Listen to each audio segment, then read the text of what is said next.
Have you ever split an apple in two, giving one half to a friend and keeping the other for yourself? You're in different places, but it's still one apple, just divided. Quantum entanglement works the same way, but instead of an apple, it's a particle, and instead of a few meters between you, it's the entire universe. Let's take it step by step.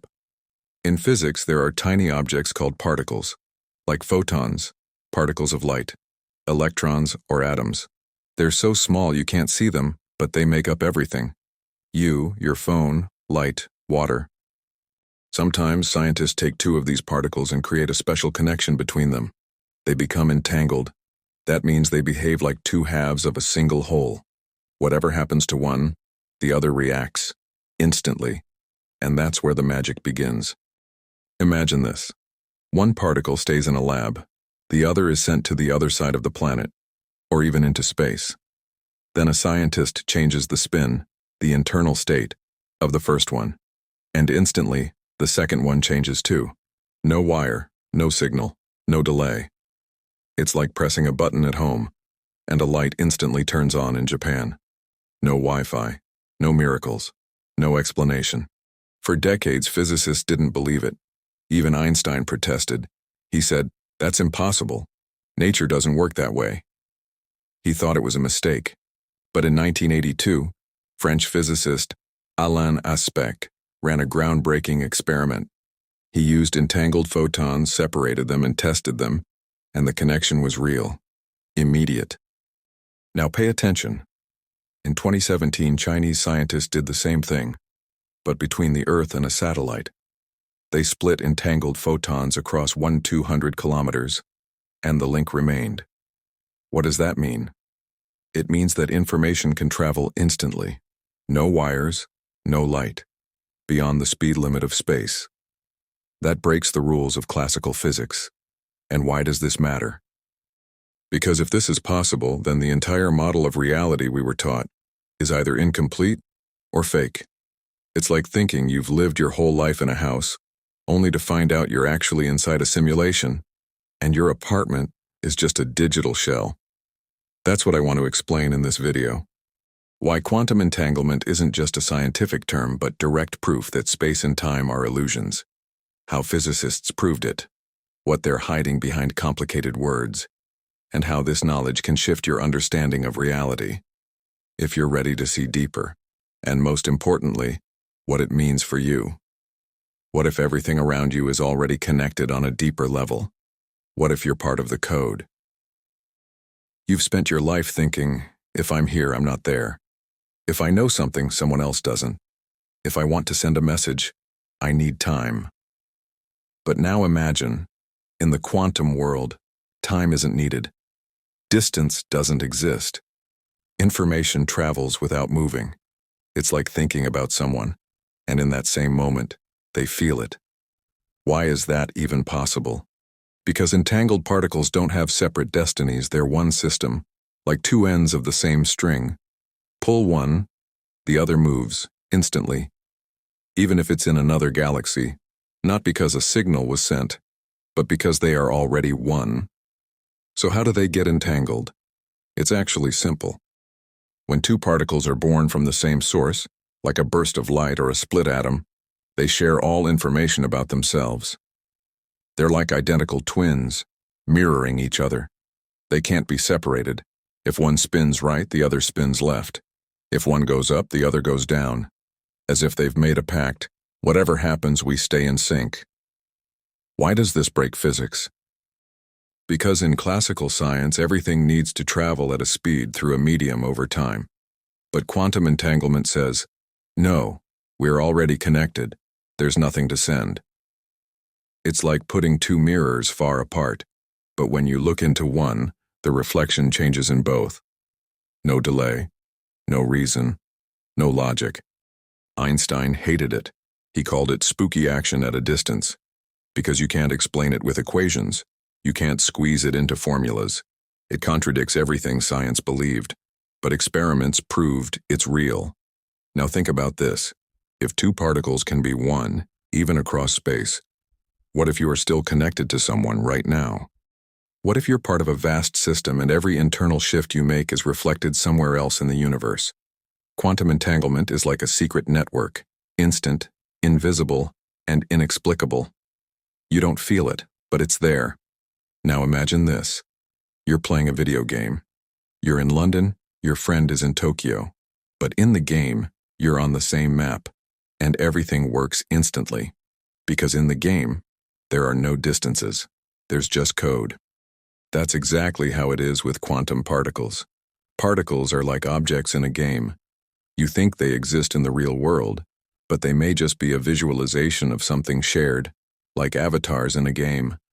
The system shows you one particle here, another there, but on a deeper level, they're part of the same line of code. Not two objects, one process. You don't see how it works because you're looking through the eyes of the character, not the developer. You're not alone. You never were. You are connected to everything you see, and even to what you don't. You can feel someone from thousands of kilometers away. You can sense that something is going to happen before it does. You can dream something, then meet it in real life. That is the manifestation of quantum connection. Intuition, premonition, synchronicity. This is not magic. These are signals from the system telling you that everything is already connected. Now here's the important part. If everything is connected, then your thoughts aren't local either. They're not just in your head. Every thought is like a signal. It influences the field. It can change another particle, which means it can change another person, which means it can change reality. How can you use this? 1. Focus your attention. Whatever you focus on gets activated. Just like in a game. You look at something, and the system loads more of it. 2. Observe without judgment. When you simply observe without interfering, you start to see more. That's the path of the observer. You step outside the program. 3. Feel the connection. When you're in the flow, events align, people appear, answers come. You fall into the rhythm of the system. It no longer resists you. And if you're part of the code, it means you can rewrite it. But not out there. Inside yourself. Because everything external is just a reflection of the internal. If quantum entanglement is real, and particles respond instantly regardless of distance, then here's the big question. Where is time? Why don't we need to wait for the signal to arrive? Why does one particle respond to the other not in a second, not in a millisecond, but immediately? Physics doesn't explain this. Because in classical science, everything happens sequentially. First cause, then effect. First action, then reaction. But entangled particles defy that. There's no delay, no sequence. And if there's no sequence, then time may be just an illusion of perception. We think time is a clock, that it flows forward from the past into the future. But in the quantum world, there is no past, no future, only one vast now, where everything is already happening at once. Imagine you're a character in a game. When you turn left, the game doesn't rewind time. It simply activates the necessary scene. Because everything is already loaded.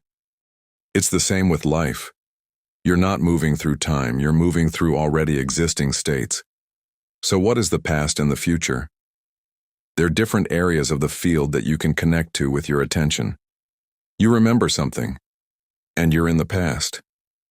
You imagine something, and you're in the future. But both are here and now. They exist in parallel. Why is this important?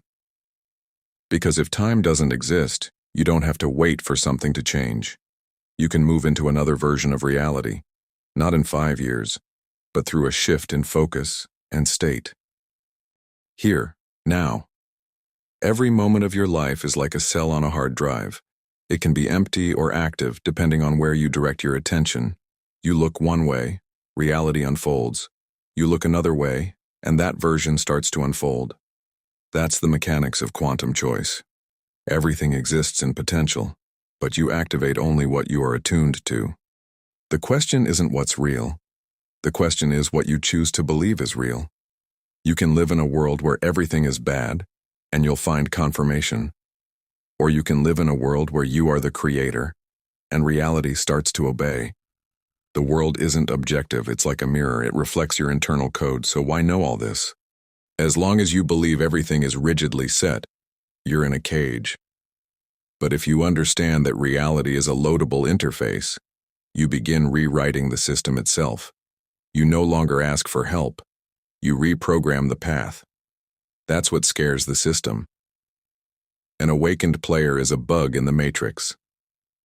Why are emotions commands in the code?